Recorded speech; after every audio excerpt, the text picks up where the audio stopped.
Alright guys, it is time to throw it back to last year when I last talked about a movie with real people in it. If there's one thing you need to know about me, I don't really care about boxing.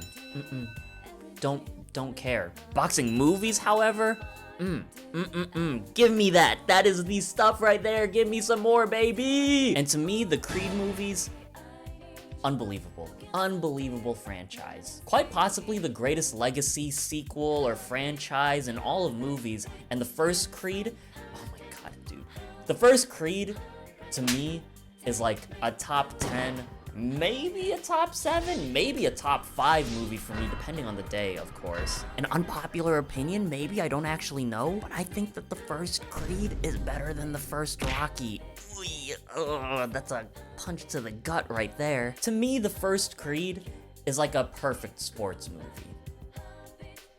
Creed 2 is okay though. This is Michael B. Jordan's directorial debut, which is weird for me to think about because I've been following this dude's career since like Fruitvale Station and like even going back all the way to The Wire, but when his like career really started taking off after Fruitvale Station, even like in Chronicle, would you say that Chronicle was his like breakout role or Fruitvale Station?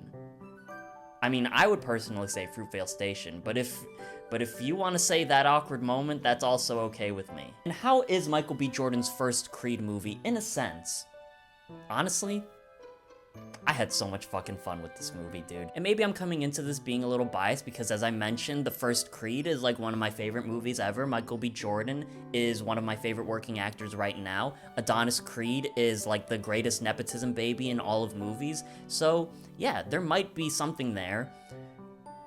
But oh my god, this movie is so fucking fun! It's a very well-known thing at this point that Michael B. Jordan is a weeb, and he said in multiple interviews about the movie too, that he's pulled many influences from anime into Creed 3, and it's super apparent too if you follow anime. And honestly, even if you don't follow anime, you can kind of see the influences there too. And the influences are more noticeable in the fight scenes because Michael B. Jordan has been pulling from shonen anime. And there are so many references to specific anime shows and specific anime tropes that'll make an anime fan go,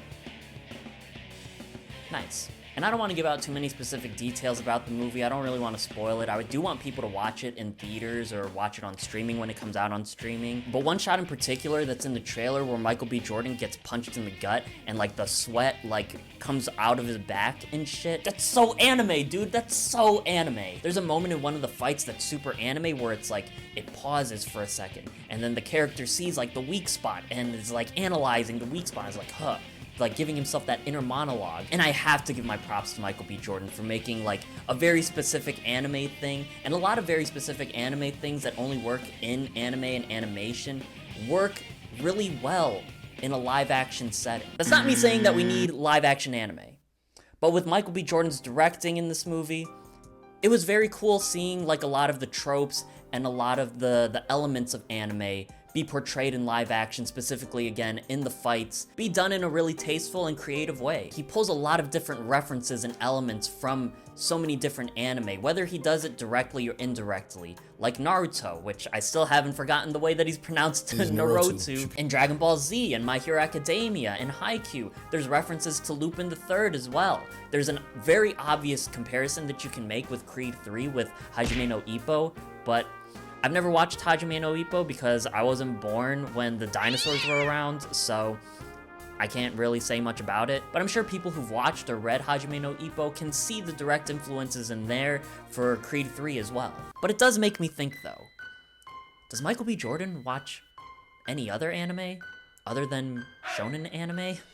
Or like the other popular stuff? It makes me really happy as a fellow fucking weeb that he's pulling these elements from other anime into the movies that he wants to create, and that he's essentially made Creed into a shonen anime protagonist. But it does make me wonder, just out of curiosity, if Michael B. Jordan watches like shoujo anime or slice of life or isekai, any other type of anime. Not even in like a weird, sweaty incel, oh, if he really likes anime, he should know about this, blah, blah, blah, blah, blah. No, like not even in that way at all. I'm just curious as to like his like expansive knowledge of anime. Like does he know what Reincarnated as the Slime is? If I were to show Michael B. Jordan Bocchi the Rock, would he be into it and be something that is like in his brain? Does Michael B. Jordan watch hentai? My dude, Michael B. Jordan, Michael, because I know you're totally watching this right now. Let's talk anime. Let me put you onto some anime. Put me onto some anime. Convince me to continue watching Naruto because I haven't watched past the fucking Gaara and Rock Lee fight, so I'm way behind on that. Convince me to watch the fillers. But the fights aren't the only thing that's influenced by shonen anime. The relationship that Michael B. Jordan's character, Creed, and Jonathan Majors' character has is also very directly influenced by anime. Michael B. Jordan essentially gave himself his own Vegeta, his own Sasuke, and it's pretty cool. I like that Jonathan Majors' character too isn't necessarily a villain. Yes, he's the antagonist of the movie, but he's an antagonist similar to, again, like a shonen rival. And the chemistry and the rivalry that Michael B. Jordan and Jonathan Majors portray on screen is so fun to watch. It's so nuanced. It's also so over the top, so anime. And Michael B. Jordan has been questioned for his acting abilities for some reason. Everybody knows that Jonathan Majors is a really fucking good actor, but both of them bring their absolute fucking A games into this. The chemistry and the dynamic and the relationship that both of these actors have on screen is super fun to watch. It's super fun to see them bounce off of each other and punch out of each other too. And they're both so fully committed to this. They both show such wide ranges of emotion. The acting is on point for both of them. Again, don't know why people question Michael B. Jordan's acting ability. He's literally one of the best actors working right now. So, not trying to be a dick rider, but that's all I'm saying. Tessa Thompson's character doesn't really do all that much, and I actually do kind of like that they do address that she kind of fell off. Not Tessa Thompson. Tessa Thompson has far from fallen off. She has absolutely not fallen off. In fact, she's fallen in.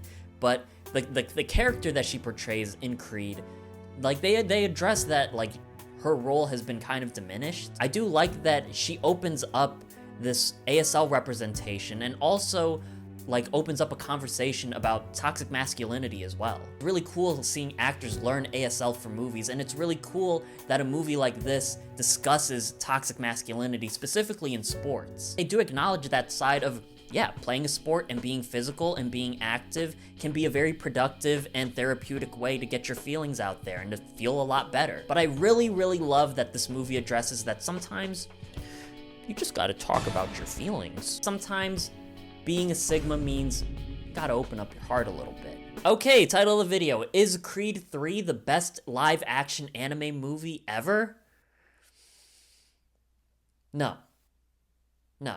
The Matrix still exists, both in movies and in your mind. Okay, so in the middle of me editing this video, the news just broke out that a Creed anime is actually in the works right now. So, I mean, it might actually be the best live action anime soon. Who knows, really? But that's pretty cool. But Creed 3 is still so fun, it's so well made, and I'm very happy to call this a really good addition to the Rocky franchise. The way that the Creed movies have stood out from the Rocky movies and have added this new layer and this new dimension to the Rocky franchise with different creative approaches is so cool, and it's so fascinating to watch. I wish that other franchises took this creative approach as well as the Creed and the Rocky franchise has, but hey, I'm just here right now, man. I just work here. So I'm feeling an 8.5 for Creed 3. Thank you guys for watching. As always, make sure you leave a thumbs up if you enjoyed this video. Leave a comment, let me know what you thought about Creed 3. Talk about your favorite anime. Go crazy in the comments for Creed 3. Go crazy in the comments for anime. Go crazy in the comments for Michael B. Jordan and Jonathan Majors and Tessa Thompson. Jesus Christ. Subscribe if you want to keep up with more videos, and again, thank you guys for watching, and I'll see you guys in the next one. Somebody rate my punches.